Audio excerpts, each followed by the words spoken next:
आखाती देशांमध्ये सुरू असलेल्या युद्धाचा परिणाम हा थेट आता भारतातील इंधन पुरवठ्यावर झालेला पाहायला मिळते। त्यामुळं खरं तर गॅस सिलेंडरची टंचाई जी आहे ती जाणवू लागलेली आहे आणि त्या अनुषंगानं शासनाने व्यावसायिक सिलेंडर देणं बंद केलेलं आहे आणि व्यावसायिक सिलेंडरचा कुठं गैरवापर तर होत नाही ना, हे ठिकठिकाणचं पथक आता पुरवठा विभागाचं पथक जे आहे ते हॉटेलमध्ये जाऊन पाहणी करते। मी आता पुण्याच्या भोर तालुक्यात आलेलो आहे आणि भोर तालुक्यातलं पुरवठा विभागाचं पथकसुद्धा या ठिकाणी पाहिलं तर अशा पद्धतीने ठिकठिकाणच्या हॉटेलमध्ये जाते आणि कुठे घरगुती सिलेंडरचा वापर जो आहे तो व्यावसायिक कारणासाठी होत नाही ना, अशा प्रकारची तपासणी जी आहे ती या पथकाकडून सुरू आहे। त्याचप्रमाणे खरं तर व्यावसायिक सिलेंडरचा साठाच कोणी करून ठेवलेला नाही का, नाही आहे ना, याचासुद्धा तपासणी जी आहे ती या खरं तर पुरवठा विभागाच्या पथकाकडून केली जाते। आपल्यासोबत पुरवठा विभागाचे पथकाचे प्रमुख गायकवाड साहेब आहेत। गायकवाड साहेब, गेल्या 2 दिवसापासून तुम्ही विविध ठिकाणी जाताय, हॉटेलची तपासणी करताय, काय तुम्हाला आढळून आले आहे? आम्ही भोर तालुक्यामध्ये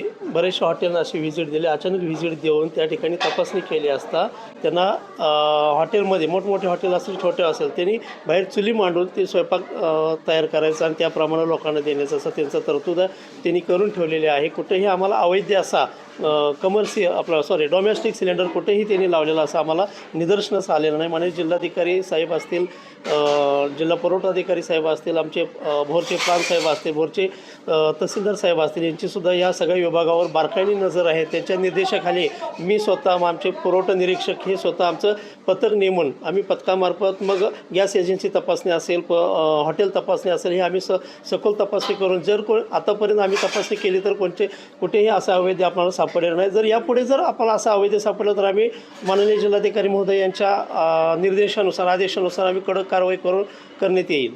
आतापर्यंत किती हॉटेलचं चेकअप तपासणी तुम्ही केली? आम्ही आतापर्यंत सरासरी 8 ते 9 हॉटेल जे छोटे मोठे आहेत त्याप्रमाणे आम्ही हॉटेल तपासणी केलेली आहे।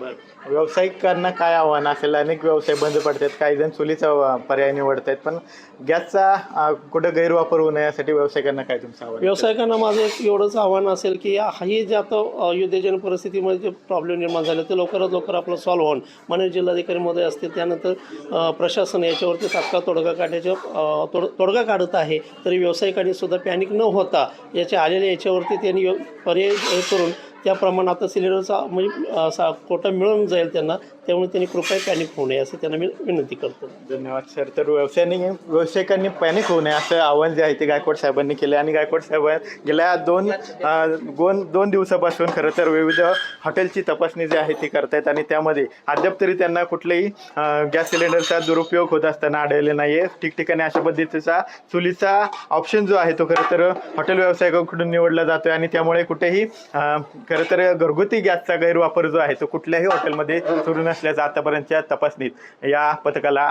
आढळून आलेलं नाही। कॅमेरा पर्सन तुषार सेनेसह विनय जगताप, TV9 मराठी, भोर, पुणे।